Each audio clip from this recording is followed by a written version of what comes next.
status.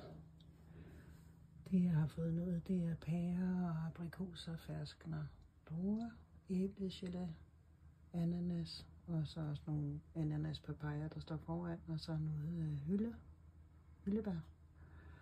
Så har jeg fået lavet noget salsa verde, tapaspeber.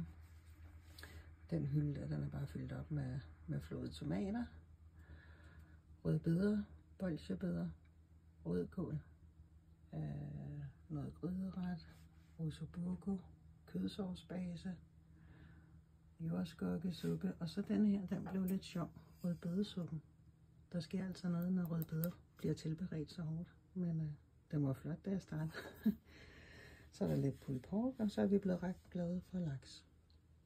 Så det er der sådan en del af her. Og så selvfølgelig noget æblemos. Og hernede, der er der næsten gabende tomt. Der er lige lidt bønner, men der er plads til i hvert fald 20 glas kødretter. Og så er der lidt suppe, ikke? Butternut squash og hønsekød, kartoffelsuppe, oksekødsuppe. Og de små supper, der begynder også at være nogle væsentlige huller hernede. Der er oksekødsuppe, hønsekødsuppe, kartoffelsuppe og butternut, men det er jo sådan en enkelt portions.